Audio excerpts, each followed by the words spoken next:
2000년도에 제가 중앙당에 제가 39살 때였는데 2000년 창당할 때 중앙당 국장하기 바탕인데요. 39살 국장이면 대한민국 최연소이거든요. 이유가 뭐냐면 제가 신당 창당 기획단에 있었는데 김정일 대통령이 나이가 있었어도 신기하게 되게 좋아하시는 분이에요. 그래서 그때 전당대회를 하는데 좀 새로운 걸 한번 해보자. 그래서 그때 제가 뭘 했었냐면 세계 최초로 이 전당대회는 전 세계 화상 중계되고 있습니다. 지금은 이제 화상 중계 일반적이지만 그때만 해도 생소했던 거거든요. 그때 올림픽 경기장하고 부천 남동구하고 이렇게 연결해서 15초 정도 초재가 DJ가 부천에 있는 당원들한테 잘 보이시나요? 저쪽에서는 전당대회 파이팅 뭐 이러고 요걸 좀 했었어요. 15초 정도. 그게 굉장히 인상적이었나 봐요. 그래서 창당하면서 저걸 누가 했냐. 그렇게 해서 제가 이제 발탁이 됐고 그래서 그로부터 이제 2002년도에 소위 말하는 국민연관제 그런 것도 이제 당에 있으면 안 되고 그런 활동을 쭉 해왔었죠. 그러다가 2002년 끝나고 2000년 총선이 한 2년 남았는데 출마를 결심하게 됩니다. 제가 출마를 결심하게 된 이유가 뭐냐면 내가 생각해도 되게 똑똑한데 그리고 대한민국 정치라는 게 배치 중심이잖아요. 그래서 또 내가 가지고 있는 생각을 좀 배치라는 권력을 통해서 실현해보고 싶다. 욕망 때문에 출마를 생각했던 거죠.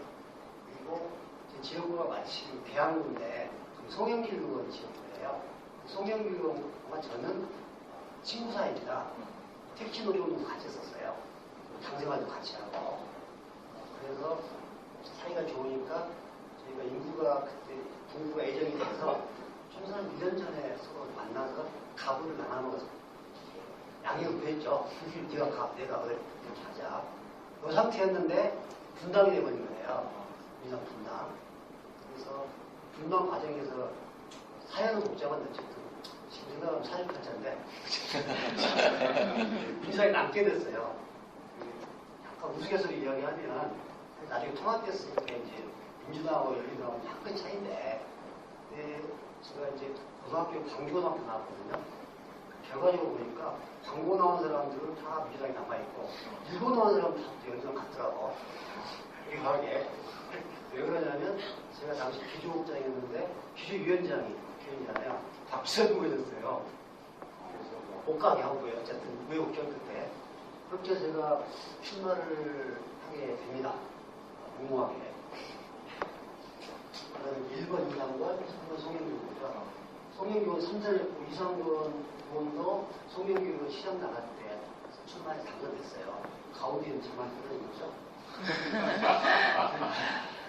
2004년 1월이었습니다. 어쨌든 민주당 출마했는데 1월달에 조사를 해보니까 이상권 후보가 24%, 송영길 후보가 22%, 제 20% 나온 거예요. 그러니까 팽팽한 상당구도 아니니까 이 자부당 당선되겠다. 이런 착각성 이런 걸 하게 됩니다. 근데 지나서 보니까 그거는 제 지지도가 아니라 당시 정당 지지율이었죠 사실은. 열린당하고 민주당이 분열이 되니까 한나라당이 앞서는 이런 상황이었는데 한 2월, 3월 지나가니까 제 지지도가 13%까지 빠져요. 13%는 어떤 의미가 있냐면 15%가 넘으면 비용이 보존되거든요. 10%는 절반 보존되고. 근데 빠진 이유는 이제 열린당은 정동영 의장 출마하면서 정치력이 쫙 나가는데 당시 민주당은 이제 조순영 추미애 싸우고 있고 당내가 있잖아요. 13%까지 다 빠집니다. 그때 그 생각은 이게 어려우니까 철수하자 이렇게 되는데 후보 심리가 뭐냐면 일단 본전 생각이 나요. 순천돈 좀 되는데 그래서 그때 생각은 15%만 넘어보자. 보존은 같으니까 저희 지역구가 1억 정도 쓴 거를 보존 받는데 그래서 약간 분위기가 이제 동네방에 출마한다고 손 다녔는데 후보도 받았고 못하겠다고 약간 쪽팔린 분위기 이런 것 때문에 고언을 하게 됩니다. 그래서 선거는 어떻게 하냐면은 돈이 많지 않으니까 몸을 떼야 되잖아요. 새벽 5시에 저희 지역에 계양산이 있어요. 그림을 전하는데 주민들이 새벽에 오니까 저는 좀 선거를 좀 튀어보려고 3월달에 추울 때 맨발로 등산을 합니다. 어깨들이 되잖아요. 그래서 주민들이 산 가서가 맨발로 보면 깜짝 놀라잖아요. 그래서 명함 주니까 확실하게 나를 그런 식으로 쓰겠구나. 그래서 실제로 지금도 계양산에 맨발로 다니는 사람이 3명인데 2명은 진짜 돈서다니는 거예요. 생각하는 게 미치지 않고 못하는 거죠. 그래서 아침에 이제 출근 인사, 전혀 연구원 사람 잘라주셔 인사하고, 그다음에 저녁 새벽 이럴 때 또 술집 가서 새벽 2시까지도 술 취한 사람한테 계속 소문을 하는 거예요. 그 사람은 내가 좀 한심한데 지정이지 아닌가 싶대. 근데 어떤 때는 그러니까 이분이 나를 3번 만났던 얘기를 하루에. 그래서 그 생각에 내가 많이 만나는 것 같지만 돌고 도는 거 아니냐. 이제 선거 때 보면 주로 가는 게 상가잖아요. 상가를 가면 제가 이제 하도 열심히 다니니까 주인이 귀찮아가지고 명함을 이제 한 장만 필요한 거 없으니까 제가 많이 바꾸거든요. 상가 주인이 귀찮으니까 제 명함을 공기로 긁어놔요. 다 샀다고. 구하지 않고 오늘 새로 나온 명함입니다. 이런 식으로 열심히 하죠. 그리고 다니면 분위기 괜찮아요. 누가 이거 저를 지지한 게 아니고 상인들이 어쨌든 기본적인 한데 상당히 적극적으로 저를 환대했던 사람 대부분 나중에 하게 되고 보니까 우동의 사람이 아니더라고요. 상인의 절반은 유권자가 아닙니다. 이렇게 선거운동을 하죠. 그런데 어느 날 됐습니다. 상원 부인이가 탄핵이 벌어졌어요. 근데 저는 이제 선거를 너무 열심히 하느라고 신문 TV를 안 받기 때문에 뭔 일인지 모르니까 세상이 명함을 딱 찢더라고요. 민주당 보니까 탄핵이 주범이잖아요. 그래서 저 안 했는데요.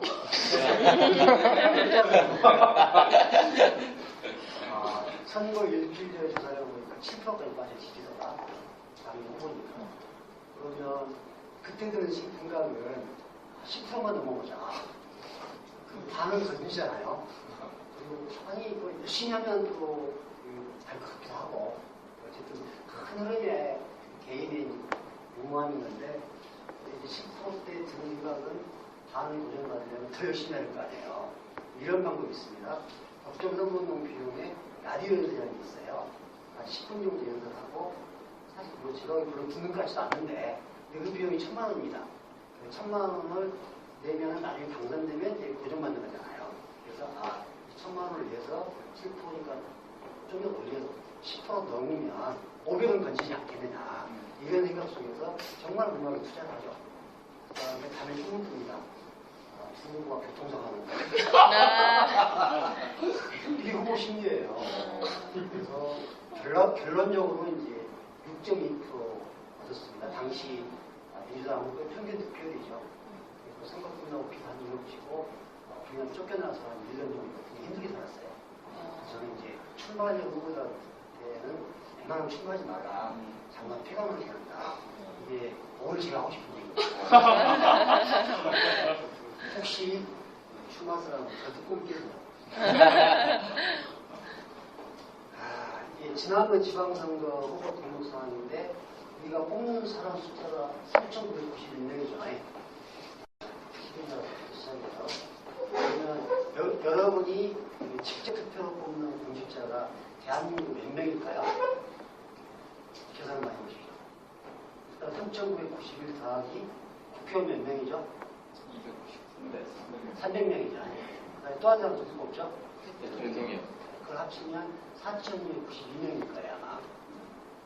여러분들이 뽑는 유권자 공직자 수 4,292명. 이건 제가 다음에 설명드리겠습니다.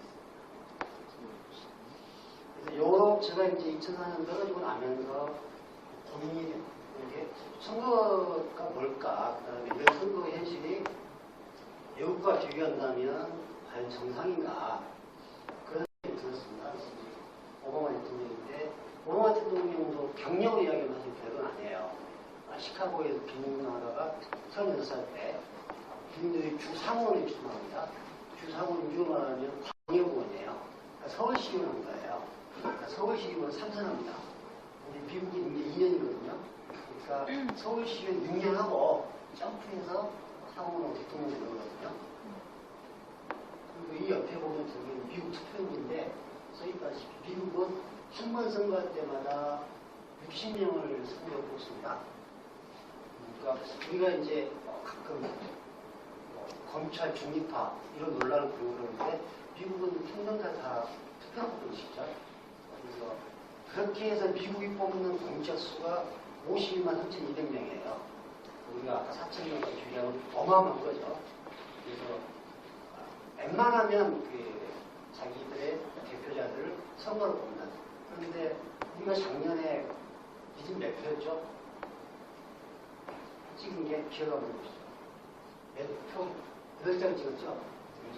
생각해보면 서울시장 투표했고, 구청장, 시의원, 구의원, 교육감, 교육위원, 비례 2명. 이름 8표 했는데도 헷갈리잖아요.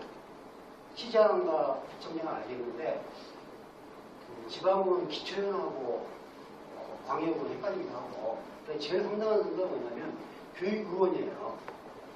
교육의원은 국회의원 선거 4-5개 있는 사람이잖아요.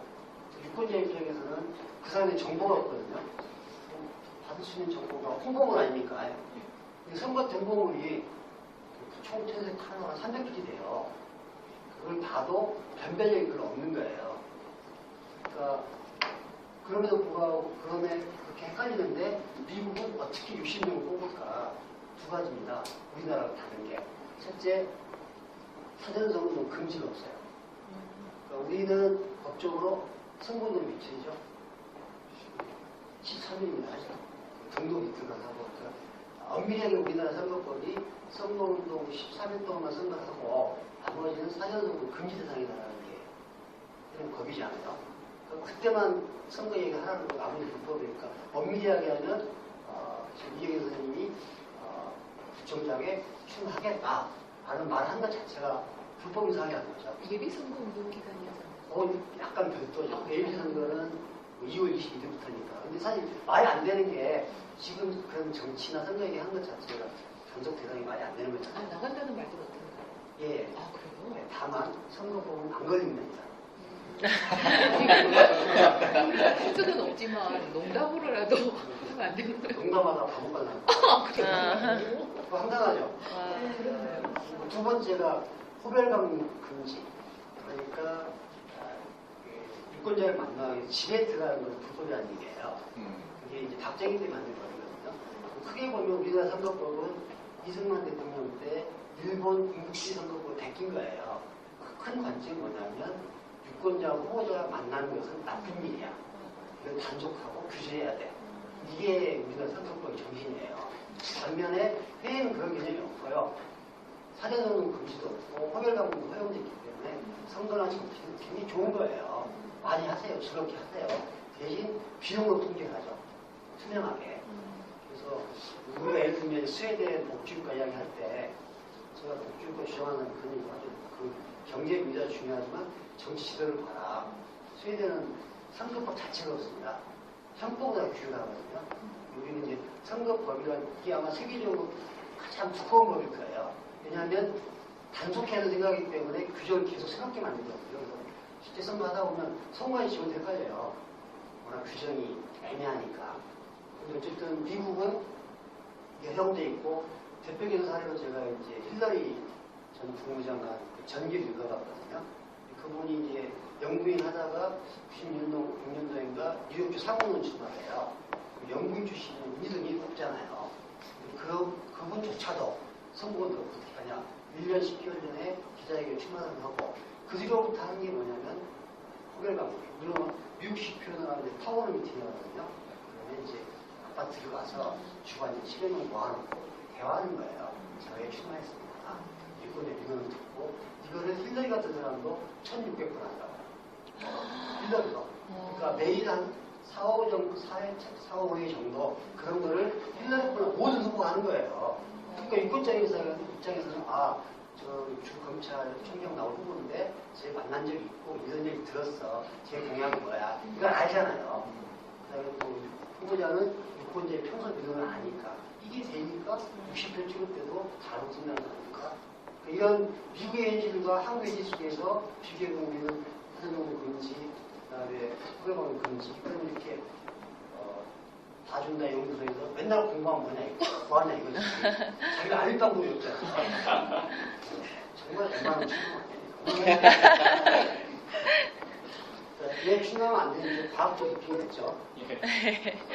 요 영상은 뭐 안 나오는데 제가 이제 아까 말한 에비 성분께서 2004년도에 제가 했을 때 만든 거거든요. 그때 당시에 충나해보니까 더군다나 예비 성분 없으면 사실 14일만 하는 거 아닙니까? 이게 너무한 거 아니냐. 그래서 일정한 기간은 유권자가 아닌 후보자에 대해 성분만 쓸 수 있겠다. 그거를 2004년도에 제가 주장을 했었고, 그때 같이 만든 사람이 마포구의 강용석과 우리 변호사잖아요. 그 친구 헌법시험 증인하고 그렇게 당시 시인들이 연대를 해가지고 만들었으니 그때 제가 좀 황당했던 경험이 당시에 제 후배들인 이인영, 우상호, 생각 형팔이로 애들한테 이 법을 좀 도와달라 이야기했더니 형님 저희는 이거 필요 없습니다. 네. 당신됐습니다. 입장이 알려져 있잖아요. 예. 현역들은 이거 안 하려고 하죠. 그래서 제가 이제 오늘 말씀드리고 싶은 결과는 이런 이제 불합리한 선거 제도를 고치는로부터 정치 시작돼야 된다. 여러분들이 그런 데 관심을 가질 수가 있을 것 같은데 중앙선관위 선거법 개정인데 이게 5월 2일 날 중앙선관위에서 법 개정안을 내놨어요. 제가 몇 가지 결정을 설명드릴게요.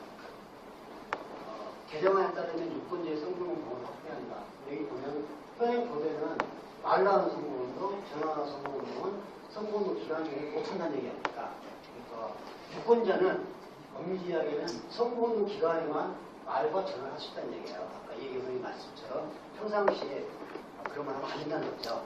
그래서 선관위에서 그건 좀 불합리하다. 개정안은 성분 기간 전이니까 언제라도 말을 할 수 있다. 이걸 바꿔놓은 거죠. 또 이렇게 되면 이제 획기적으로 선거 환경이 개선되고 두 번째 후보자에 대한 정보 제공의 다양화. 현행 선거법에는 이제 공고 이면에 신상 정보 저 사람이 앞에 되면 이걸 이렇게 게재할 수 있게 돼 있는데 이게 유권자 입장에서는 한꺼번에 쫙 들어오니까 구분이 안 가잖아요. 선관위 개정안은 비교표를 만들겠다. A, B, C 후보가 있으면 이 후보의 재산, 예를 들면 청년들 같은 경우는 재산이 없으면 굉장히 청렴한 후보를 적수를 호조하는 예를 들면 학력, 경력, 전과 이런 게 되고 그다음에 선거 공약 비교표를 선거에 따로 만든다는 얘기예요. 그러니까 그것만 보면 후보 간의 변별이 생기겠다 이런 거고 밑에 내용은 이제 저희 또 강의할 내용이죠. 매니페스토 그거를 50% 이상 의무적으로 하겠다. 그러면 이제 정책과 공약을 준비한 후보는 도움이 되겠죠. 이 개정안에 따르면. 그 다음에, 이거는 이제 쌍방 요소도 발생하는 후보자가 개별적으로 옥내에서 후별방을 허용하는 거죠. 공약을 설명하고 토론하는 건 가능하다. 이게 아까 제가 말한 타운리티를 허용한다는 거죠. 제가 보기에 이게 가장 획기적인 개혁 아니에요. 이 내용 자체가. 그러면 주로 이제 예전에 제가 선거도 할 때 보면 이 방법이 없으니까 주로 게 상가 전환이고 그다음에 전철료가 명함뿐이고 사실 제가 명함뿐도 그런 생각이 들더라고요. 아니 내가 범수사가 삐끼도 아니고 뭐하는 짓이야.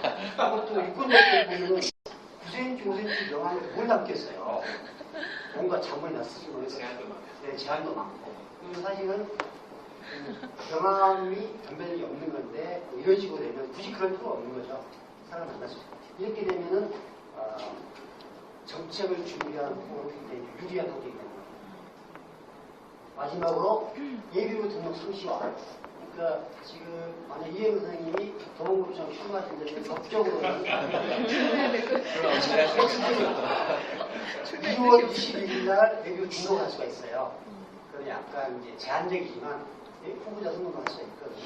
2월 22일. 이 법이 바뀌면 내일이죠, 당장. 이 법이 바뀌면 내일 당장 업데이팅하고 명함 부리고 후보를 방문해서 정책 이야기할 수 있고 그러면 체력이 튼튼한 청년들이 압도적으로 이기는 왜냐하면 통방의 토어들은 기본적으로 이게 안 되기 때문에 돈으로 조직하려고 하잖아요. 여러분이 그 후보에 딱 보면 후광이 보이잖아요. 잘생겼잖아요. 아파트가 준비하고 열대포하고 그러면 다음표가 딱딱 오는 거죠. 하지만 문제는 5월달에 이 법을 선관위 국회에 보고해서 엄청 깨졌습니다. 국회에서 왜 쓸데없는 말 국회의원들한테는 불리하죠. 그래서 저는 이제 다준다 이동학 수장님한테도 말씀드렸는데 여러분이 해야 할 것 중에 하나가 이런 선거법 개정운동을 해야 돼요. 근데 이 문제는 여러분이 아니면 아무도 모르잖아요. 그렇죠. 이건 있거든 관심 있는 건 아니고. 그래서 제가 2004년에 했던 경우 보면 사실 이 운동이 또 별로 어렵지 않아요. 왜냐하면 선관위가 안다 말리기 때문에. 그래서 제 생각에는 예를 들면 선거법 개정 또는 뭐 정치개혁, 청년 행동 이런 단체를 하나 만들어서 기자회견도 하고 출마할 분들 동의도 하고 그리고 그렇게 딱 하잖아요. 그러면 언론이 여러분들 주목하게 돼 있거든요. 그 자체가 또 선거운동이에요. 나올 수 있고 그 다음에 국회 앞에서 뭐 1인 피켓이 하든지 그래서 조금만 힘을 쓰면 사실은 선관위 담당자가 저한테 호소를 하더라고. 자기 깜짝 이렇게 만드는데 왜냐면 선거에도 고치 앞고 이렇게 안 된 걸 많이 만들어 단속하려고 하는 거니까 이제 이거 좀 바뀌었으면 좋겠다. 그러면 선생님이 강의 많이 다니니까 후보자들한테 좀 이야기해달라. 제가 보기엔 여러분이 조금 노력하면 현재 이상 이 법은 그 계류가 돼 있고 아무도 신경 안 쓰고 밀어놓고 있는데 그걸 좀 앞으로 좀 다양한 성공전 강의서 안 하셨는데 그런 걸 가지고 없으면 좋겠지. 전해드릴게요. 부담 선거 강의서를 가지고 쇼킹하게 해야 하고 너무 심하지 않을까요? 갑자기 옷복한 지금 벌금도 어차피 싫어하잖아. 근데 어쨌든 내 얘기는 뭔가 청년들은 좀 발랄하잖아요. 그런 수준을 가지고 재밌고 다양하게 여러 호소하는 방법을 하면 저는 변화가 생각이 들고 그 일을 하는 것 자체가 출마하는 분이 도움이 된다.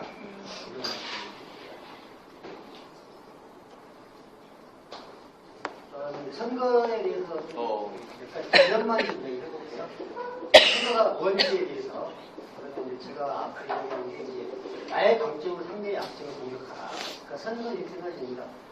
상대 경쟁자가 있으면 쟤 말고 나를 치라는 이유 이걸 분명히 하는 건데 여기서 가장 대표적인 사례가 두 가지 말씀드릴게요.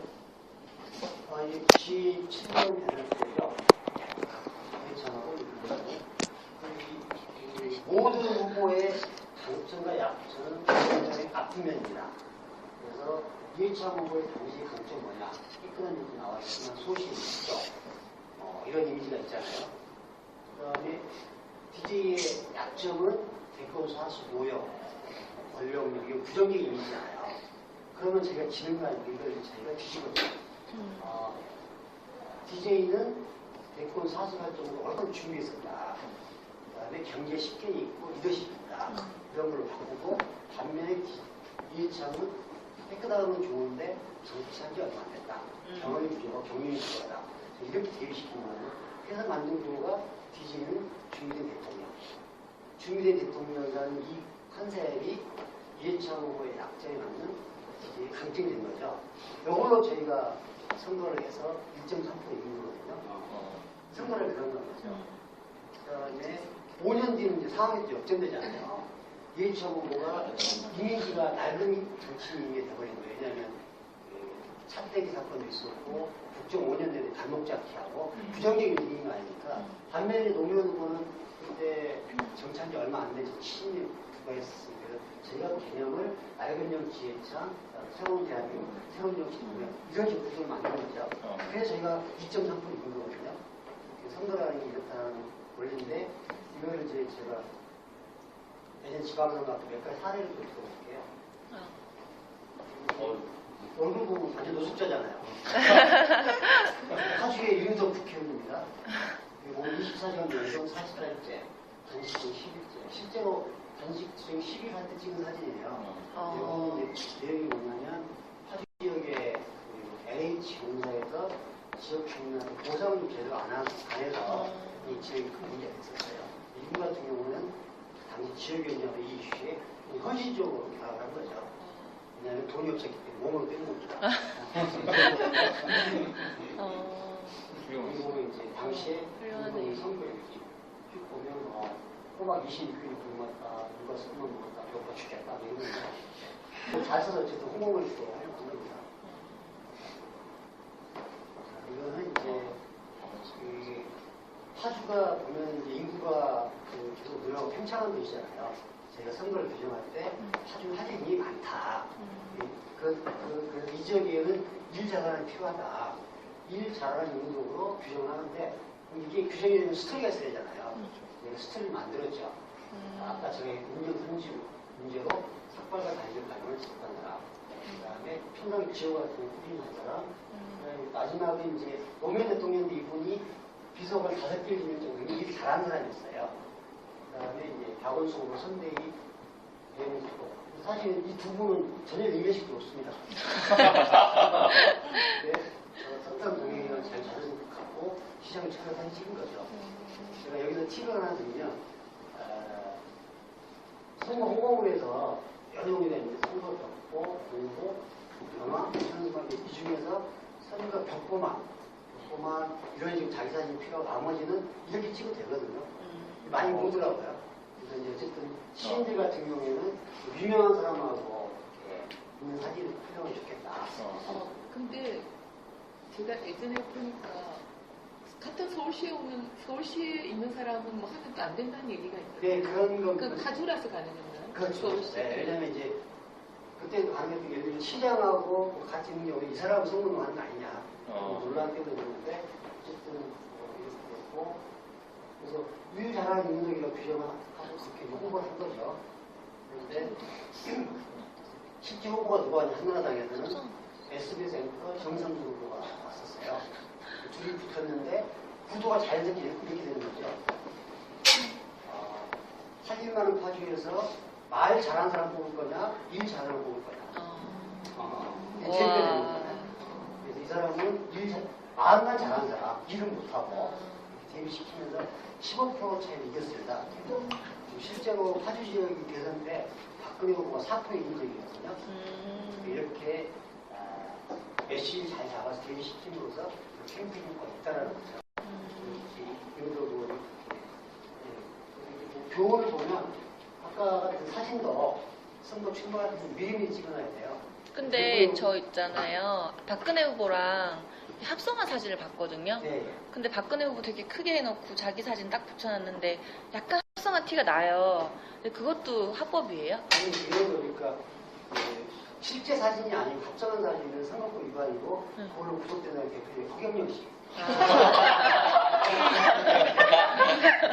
정치구시 안 만났는데 만났다고 하는 이것도 편법이 있어요.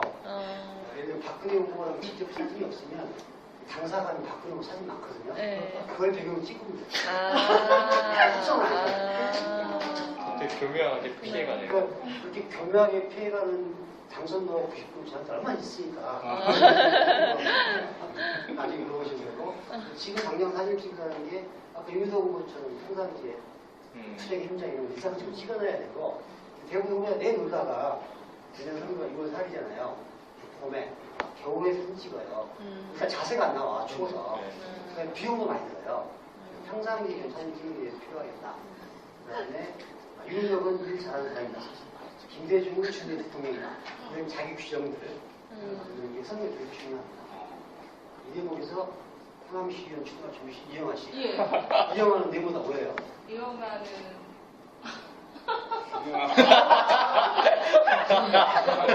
뭔가 제작이 된 것 같은데요. 생각만 해도 웃음이 나오네.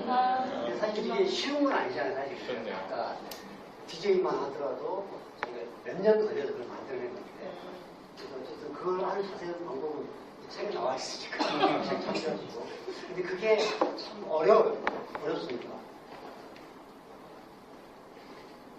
지난번에 장우석 총장님 보셨죠? 예. 그때 간을 드셨거든요.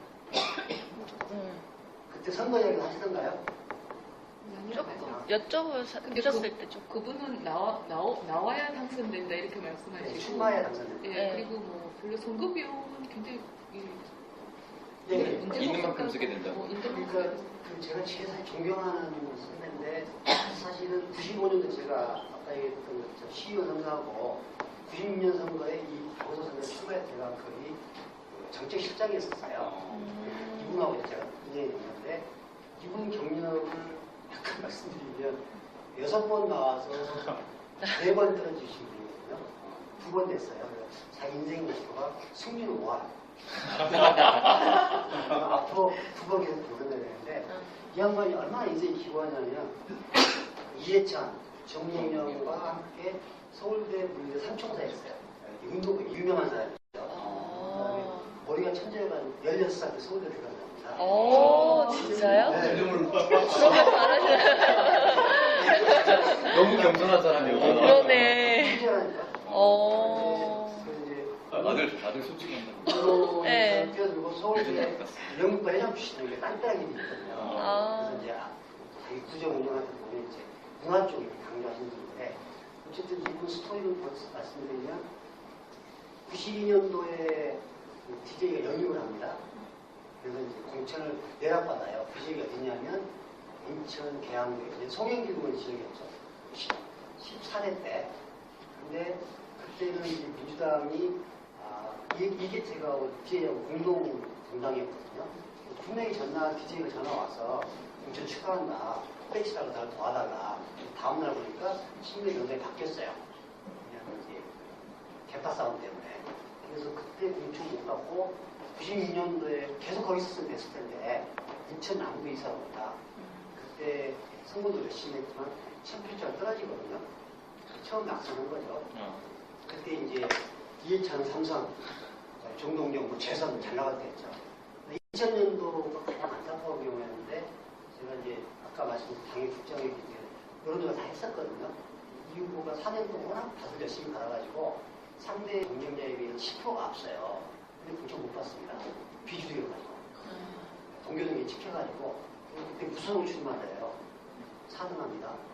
2002년도에 구청장 선거잖아요. 한나라당이 있다고 해요. 말씀하셨어요. 네. 그래서 최다 득표입니다. 인천 최다 득표. 계속 있었으면 좋은데. 다시. 원래 태생이 열린당 쪽이잖아요. 네. 열린당이 있다고 했는데 2006년도에 열린당 보면 안 되잖아요. 당연히 하시면. 그다음에 고생해서 2010년도에 됐는데 선거도 이렇게 하더라고요. 과거소에 선거 2010년 3월 24일. 이것도 제가 시킨 건데 있으시라고. 이렇게 보면 유권자들한테 선거 기간에 어쨌든 이제 명함 나라지는 구호 외칠 수 있는 거잖아요. 보면 우리가 살고 인천 남구를 사람들이 목소리를 모르겠다. 딱 했더니 노숙자가 동면 400을 주더라. 노숙자한테 돈 받아가면서 먹었어. 그만큼 이제 진정성이 있으니까 거기에 계신 거죠. 질문할게요. 예. 선거 일기 같은 경우는 성남이 써서가 없습니다. 예. 그 법 중에 하나가 제일 좋은 게 대한민국 선거운동법에서 인터넷 선거운동 4년 상시 허용입니다. 4년 내. 네, 4년 내에. 뭔 얘기냐면 지금 당이나 그 아버님이 블로그나 이런 걸 만들어서 나 출마합니다. 공약이 뭡니다. 이것은 아무 상관없어요. 다만 상대 후보에다 허위 비방은 안 되는 거죠. 그죠? 그럼 그걸 써서 지금 사람들 유권자 만날 때 명함 주면서 저 출마한다는 얘기 못하잖아요. 제가 출마한다는 얘기 못하니까 여기도 들어오시라고. 사이버 선거사고 무서우면 되는 거예요. 그럼 사이버 선거 운동은 상관없는 거예요? 예. 출마 의사가 있으니까 선거 일기를 쓰는 거를 다 알잖아, 사람들도. 예. 그러니까 지금 그 게시판에 이런 데다가 올려줘. 3월 24일이잖아요. 네. 근데 지금도 가능한 얘기예요. 지금도 출마하고 싶으면 앞에 준비된 지방이었군 누구누구 해서 사진도 놓고 공약도 쓰고 얼마나 할 수 있습니다. 인터넷 선거운동이 우리가 풀어졌다는 거예요. 근데 이제 뭔가 우리 의식 속에 선거가 이제 단속 규제니까 그조차도 지금 우리가 쫄아 있는 거잖아요. 지금 청년들 쫄지 마세요. 인터넷상에서 하는 건 상관이 없으니까. 그래서 여기 말씀하셨듯이 출마에 받는다. 출마하지 않고 전화하는 아무도 없는 거죠. 그러나 본인처럼 한 6번 나가서 4번 떨어져야 이런 얘기 나오는 겁니다. 그리고 돈 얘기 하셨잖아요. 네. 돈이 있는 만큼 쓰게 돼 있으니까 차라리 돈이 없는 게 나아요. 말씀.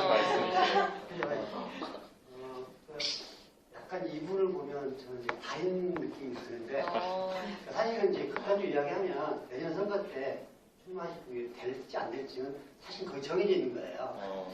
억지 돈을 쓴다고 당선돼 이런 않거든요. 그러니까 시대의 흐름이 하고 그러니까 박원순 선배님 말씀은 그 과정을 즐겁게 하는 얘기죠. 그런 것도 좋은 경우가 있을 수도 있습니다. 이종필 부입니다 시장이 모시고 있는 거죠. 이분도 경력이 출마 7번 한 사람이에요. 그러니까 고생 많이 했죠. 한 방에 날로 먹어도 안 됩니다. 90, 경력 좀 아시겠지만 한겨신문 기자 하다가 95년도에 서울시에 의원 하다가 청와대 갔다가 우여곡절 거쳐서 이제 낙선하고 가장 결정적인 게 2008년에 양반이 2004년도에 저랑 같이 민주당이었는데 이해찬 의원 지역에 붙었어요. 원래 이제 거기서 분당되기 전에는 이제 이해찬 의원이 안 나온다 그랬거든요. 정치 그만하신다 그래서 그래서 이제 그 지역을 던졌었는데 분당이 되고 그분이 13% 얻었는데 당시 유행했던 영화가 황산벌 계략전에서 보니까 선거구가 아싸하게 거시기 의자 좋아하고 실제 성공적으로 가지고 다녔습니다. 2004년도 이렇게 떨어지고 휴진이 컸었죠. 그래서 더 이상 2차 있는 지역에는 안 되겠다 싶어가지고 광주를 내려가요. 그래서 이제 민주당 광주시당 위원장 한 4년 넘었고 그때 경선했었는데 경선한 사람이 이제 조영태 여론조사 결과했는데 0.1% 떨어집니다. 그리고 사실 0.1%면 어쩌고 병인데 크게 좌절했고 당에서 소위 말해 짠하니까 그게 도서관장을 시켜줘요. 도서관장 전무직을 불쌍해서 도서관장 한 1년 하고 지방선거 1년 남았는데 저를 부르더라고요. 기다려라고 출마하고 싶대요. 구청장 선거에서 상식적으로 형님 조금만 참으시면 다 뺏기면 되지 않겠냐. 선배님 같은 분은 이제 국회의원가 아니냐. 출마 이거 딱 하나예요. 더 이상 배고파서 못 살겠다. 먹고 살지 않겠냐.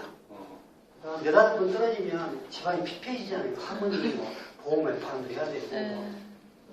그렇습니다.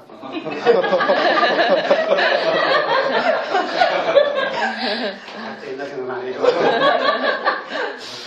어쨌든 이분은 이제 먹고 살아야겠다 그래서 출마하겠다 그러고 어쨌든 국회의원도 좀 멀어 보이고 그리고 관악구가 호남 사람도 많고 정당이 많아서 민주당 상당히 세거든요. 박원순 씨가 최다득한 지역이니까. 그래서 민주당 공천만 받으면 당선되잖아요.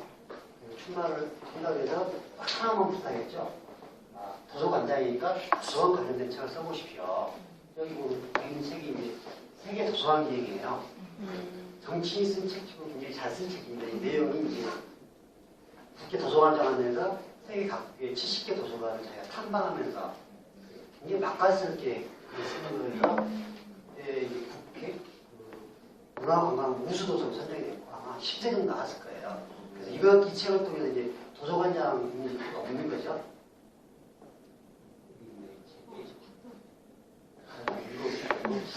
제가 유용한 표지. 그 다음에 이제 관악구청장 선거 공약서 16페이지 일면인데 일면에 홍보 사진을 안 넣었어요. 일부러. 좀 내용 보면 해리포터를 쓴 조합별로 길게 있지요. 그래서 다 이제 도서관과 연관되어 있는 거잖아요. 내용이 내가 구청장이 되면 우리 아이들의 미래를 위해서 도서관 책임을 만들겠다. 왜? 도서관장이니까. 강점을 정확하게. 네. 유종필 도서관 메인 테스트, 도서관 공약을 저희가 파격적으로 굉장히 많이 넣었죠. 리빙 라이브러리, 그 다음에 작은 도서관, 여기 당시 다 제가 만든 정보물인데, 북핀시 북스타트. 북핀시 뭐냐면, 관악구에 있는 어르신들이 칠순팔순 잔치할 때 우산성을 주지 마시고, 당신의 삶을 기록한 자서전 주십시오. 어르신 자서전이라고 패턴에 대해서 그분이 못하시니까 이제 작가 붙여서 해드리고 있는데 굉장히 인기가 좋습니다. 어쨌든 이제 이런 내용들을 가지고 홍보를 딱 만드니까 동료가 깜짝 놀랐어요. 왜냐하면 무슨 구청장을 보고 도서관만 내세우느냐. 건전도 있어야 되는데 저는 의도에 그렇게 한 겁니다. 왜냐? 유종표의 최대 단점이 뭐냐면 정치인으로서 노무현의 배신자예요. 민주당 때 하도 이렇게 탄핵 이런 거거든. 노사모가 많기 때문에 얘들이 이거 공격하기 굉장히 피곤하거든. 우리가 그때 경선자가 25명이었어요. 민주당 공격받으면 되는 거니까 25명의 공격 지점이 정치적인 것이다. 이거를 정책으로 바꾸자. 도서관을 전면에 내세운 거죠. 이 홍보를 충분히 했더니 방금 말씀드린 것처럼 너무 도서관을 파격기 이거 의논하다 이야기하다가 유종필이가 노무현의 배신자였다. 이거 까먹는 사람들.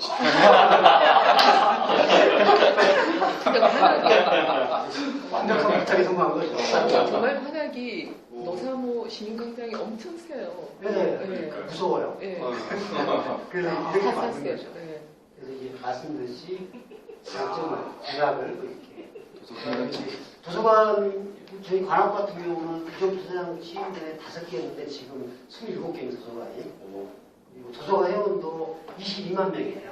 놀라운 숫자인데 어쨌든 이런 이제 분위기를 통해서 관악구는 과거의 달동네 이런 이미지, 도서관 이미지 이런 걸 성공하고 있는 거죠. 근데 다음 선거에 중요한 겁니다. 잠시 영상을 유종필 청장입니다.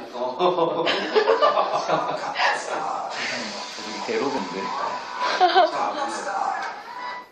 우리 구청 공무원들.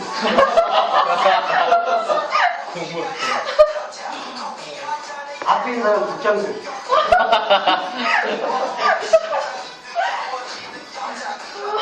정말 어떡하다.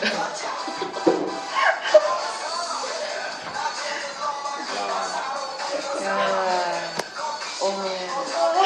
와, 와, 이게 뭐냐면 와. 참 시원한 거죠.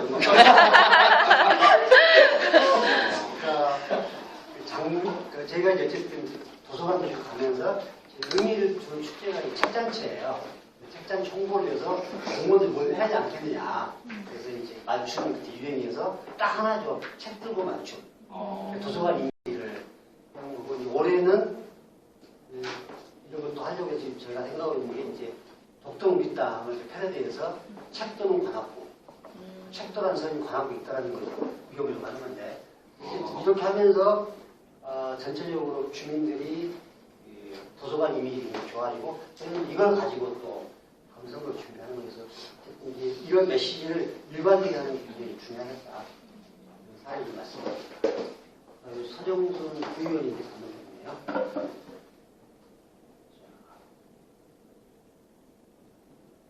가장 여러분한테 좀 맞는 사례 같아서 부의원 사례니까 서대문 부의원입니다. 이게 이제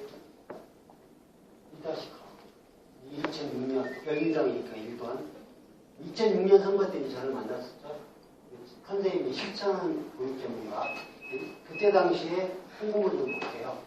그러니까 이게 서정순 후보 A병봉은 8페이지짜리에 제가 단면 3장을 쓰는 건데 일단 첫 번째 페이지 보면 표지에 그 후보 사진이 아이와 함께 있는 게 좀 좋은 사진이잖아요. 이미지가 조그만 선 본인만 없는 게 아니고 이분 경력을 간단히 말씀드리면 대학 졸업하고 은행 취직했다가 이제 일을 낳게 되면서 전업주부가 된 거예요. 그런데 2002년도에 그 구림 유치원에 보육원에 아이를 맡겼는데 당시에 후불임 사건, 그러니까 음식을 제대로 안 주거나 그다음에 뭐 간식비 값값이 안 나거나 열받아가지고 보육 문제 개선 운동에 끼어들기는 거예요. 혼자만 한 게 아니고 이제 학부모도 조직하고 뭐 이렇게 해서 자연스럽게 분위기가 2006년 선거 앞두고 딸이 효빈인데 효빈이 엄마가 나가야 되는 거 아니냐.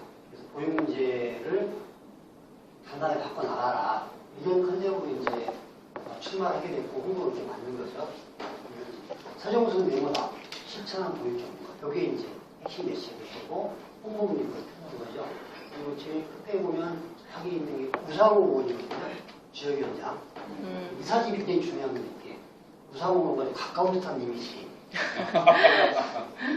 이게 당시에 이 지역구에 열기당으로 공천 발표가 4명이었어요. 후보 포함해서. 이 홍보를 잘 만들어서 쫙 보내니까 3명이 포기합니다. 그냥 딱 보고 우상호 공천 준것 같잖아요. 그 홍보를 받은 주변 사람도 야 우상호가 서정우 전데 뭐하러 하냐고 그러니까 힘탈려가지고 어쨌든 이런 사람이 굉장히 중요하니까 실제로 이 홍보로 제작 공천을 받고 당시에 열리나 홍보 25%였는데 이분은 35%였어요. 캠페인가 있다는 거죠. 두 번째 출마했을 때는 이제 45%였어요. 지금은 이제 부연하고 계시는데 그래서 지금 이것도 이제 선거일기죠.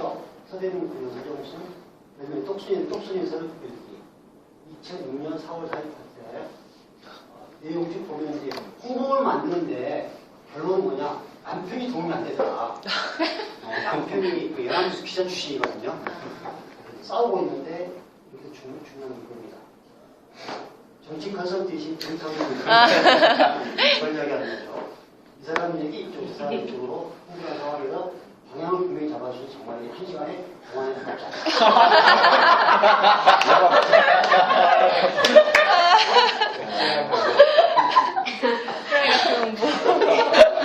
저랑 상담하는 5만원이구나. 이것도 약간 농담스러워요. 그냥 제가 국회에 있어갖고 수마되고 대항을 했지 나름대로.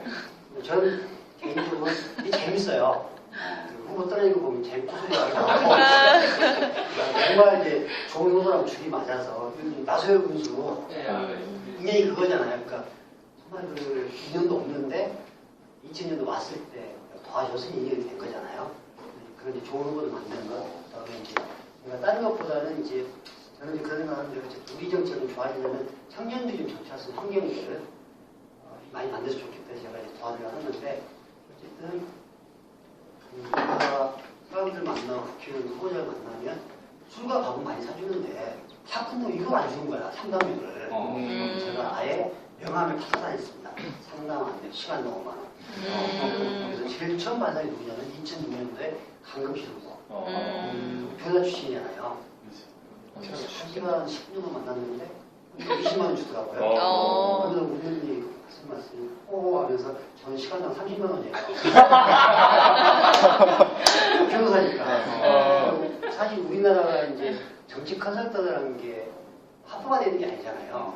미국은 아까 얘기했던 것처럼 51만 명을 뽑으니까 등록된 회원만 7,000명이에요. 그래서 컨설턴트가 굉장히 이제 유망한 직종으로 되는 건데 어쨌든 5만 원이고 여기 계신 분들은 동학이를 봐서 4만 원씩 갖다 드리겠습니다. 와. 그래서 뭐 여기서 얻을 수 있는 교훈은 사실 저하고 이제 서정서 인연은 큰 건 아니고 이런 교육을 통해서 만났고 그런 저한테 한참 힘들 때 그런 이제 조언을 구한 거죠. 그래서 사실 막상 후보가 되면 선거에 임박해서는 판단이 다 안 되거든요. 흔히 하게듯이 이제 참모가 연출자고 후보는 배워야 되잖아요. 배우는 게 안 하는 사실이에요. 이걸 말씀드리고 이 홍보를 잘 만들면 선거가 쉬워진다. 이건 내가 보기에는 그 청년 후보들한테 가장 그 중요한 시사점이 있는 거예요. 아까 말한 8페이지 홍보물 있잖아요. 그거를 보내는데 그거는 여러분만이 알아서 보낼 수 있는 거잖아요. 그러니까 매우 가능성이 높거든요. 그런 홍보물을 잘 만들고 그다음에 10분의 세대니까 모든 사람이 보낼 수 있는 게 아니잖아요. 근데 내년에 청년들한테는 제가 보기에는 정당 공천이 폐지되는 게 더 기회일 수가 있다. 왜냐? 예전에 정당 공천이 됐으면 1번, 2번, 3번 이렇게 정당별로 찍어서 내려보잖아요. 유권자 입장에서 내가 민주당이다 그러면 2번 찍게 됩니다. 나래로. 근데 내년 공천이 폐지되고 투표용지도 네모가 아닙니다. 이제 동그랗게 있어요. 그러니까 선관위가 공정성을 기하기 위해서 걔 그런 거 잘하더라고요. 그러니까 순서가 없어도 나래비로 있으면 이게 다 사람들이 쉽죠. 1번이라고 생각하면서 그걸 엄판으로 만들어놨더라고. 어떤지 모르게. 그런데 홍보를 딱 받았는데 후광이 빛나는 멋진 청년. 아주 많이 똑같잖아. 그 다음에 홍보물 내용 쭉 보니까 아까 제가 얘기했던 것처럼 식상하지 않고 예를 들면 저 같으면 나중에 본인이 하겠지만 청년 10대 공약 이런 걸 발표할 수 있고 여러분이 생각해볼 게 10명 중에서 1명만 투표하면 여러분 무조건 당선돼요. 네. 많이 착각하는데 생각해 보십시오. 지방선거 투표 몇 프로입니까? 50%밖에 안 되잖아요. 절반. 그러니까 10명 중에 5명 투표 안 해. 5명 중에서 자기 1명 팀들은 투표율이 얼마예요? 20%잖아요. 20%는 당선 안정권입니다. 3명 뽑을 때. 거꾸로 이야기하면 10명 중에서 1명만 자기는 지금 당선되는 거잖아요.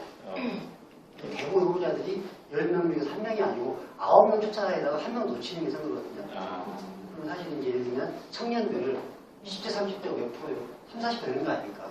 그래서 쓸데없이 노인이 다닐 필요 없고 그 층에게만 정확하게 쏘고는 홍보물, 자기 메시지, 공약 이것만 있으면 청년도 어차피 투표를 해야 되는데 그렇네요. 벽보를 보면 한 10대면 나올 거란 말이에요. 각 당에서도 이제 통제가 안 되니까. 그럼 나온 사람들 뻔해 내가 보기에는 다 이제 가족이 돈밖에 없는 애들 다 배 나왔을 거야 아마. 애들 거기에 비해서 후광이 빛나는 뭐 이런 사진이 있거나 공약이 있으면 찍게 돼 있죠. 그럴 수도 있고. 그럴 수 있지. 지금 그렇게 되는 거에 대해서는 이제 상담을 해야 되는 거고. 상담. 깨알 같은 거. 그다음에 마지막 메인 퀘스트. 성명을 뜻하는 메인 퀘스트는 목표, 예산, 기간 등 구체적인 실천 계획이 명시된 선거 공약.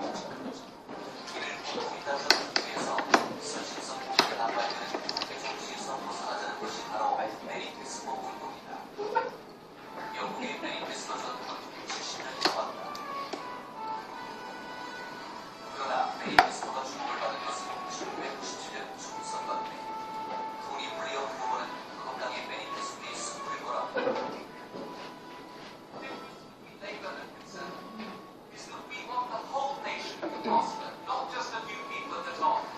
노동당이 내놓은 매니페스토는 노동당과 국민의 계약이라는 10가지 이전. 유권자들은 정치개혁이 출시한 시점에 구체적인 공약으로 비전을 제시한 노동당의 블레어를 선택했다. 블레어는 자신의 공약을 지켰고 지난 2001년 총선에서 유권자들은 다시 그를 선택했다. 일본의 선거에서도 매니페스토가 자리 잡아가고 있다.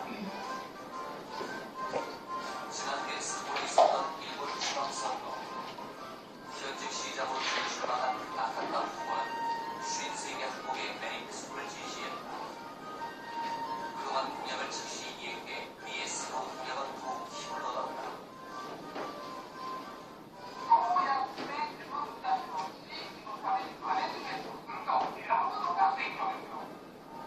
나카타 시장은 압도적 지지로 재선되었다.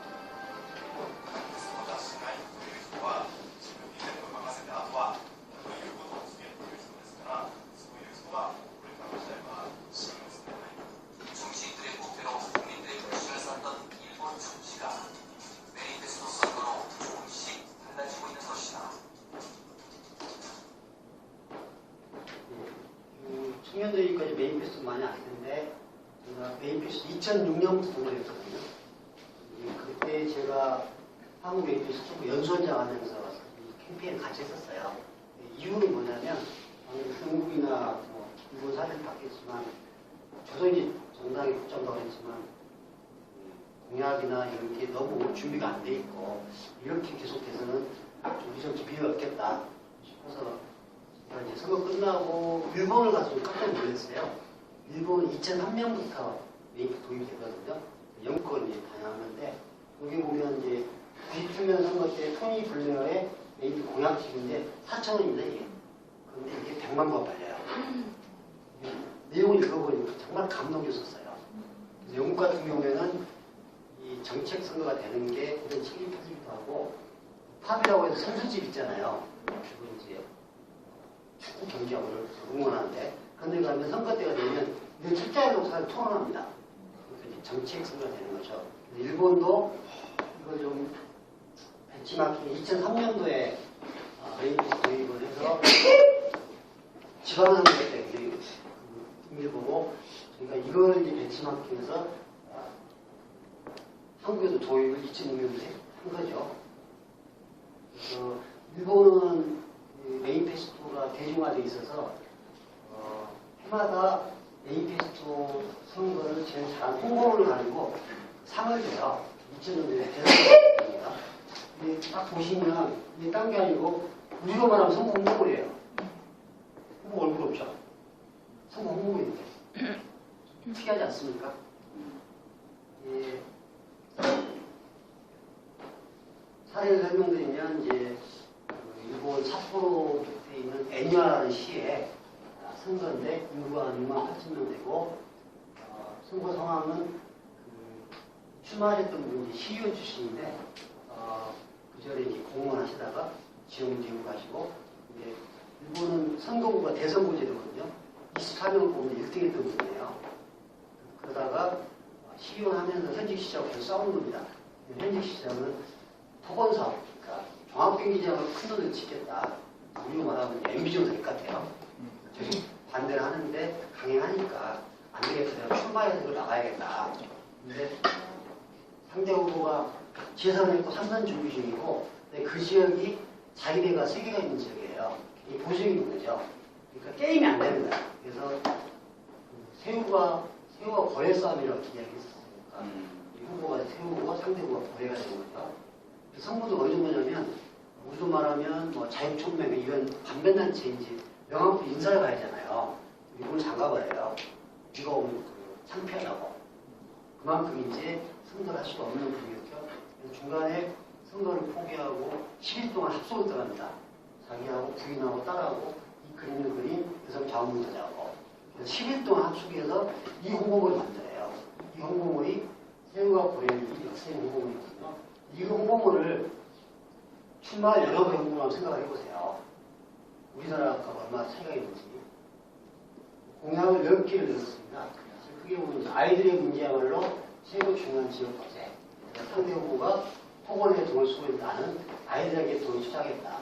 공약이 10가지가 나옵니다. 쭉 보면 이제 주부들이 아주 민감함을 느낄 수 있는 생활 공약이에요.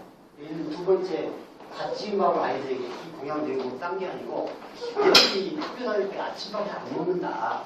내가 시장이 되면 각 교실마다 보호막통을 넣겠다. 이게 공약이에요.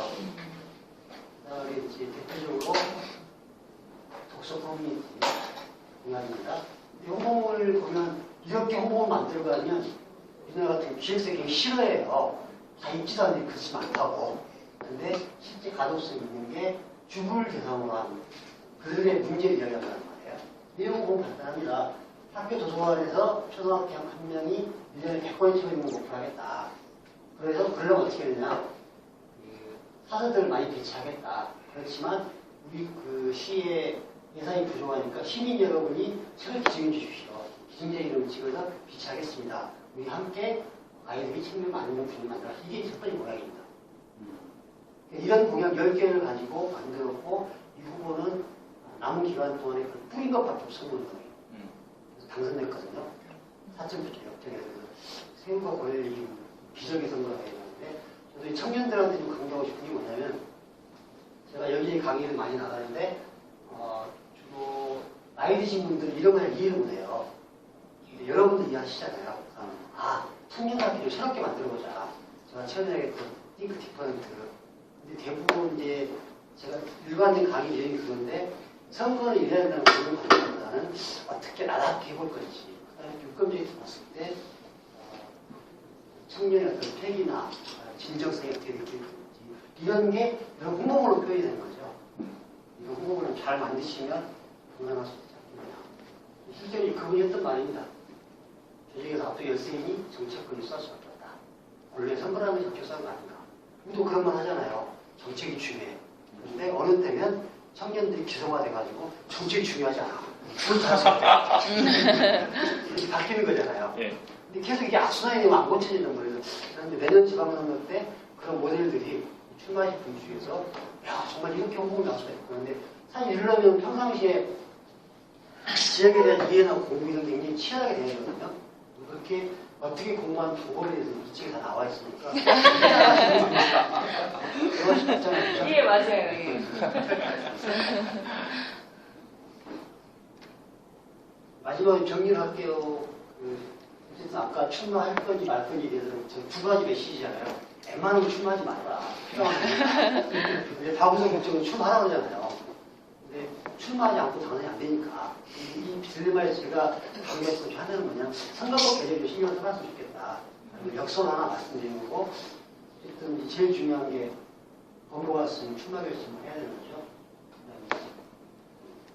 특히 부인이나 남편한테 돈을 잘 줘야 되고 주민을 정리하고 기초자금도 많이 쓸 필요 없지만 어쨌든 기초자금 돈이 필요합니다. 자서전, 주시는 공부 이런 것들은 여기 있으니까 보시고 이게 뭡니까? 감이네요. 감되게 감사합니다.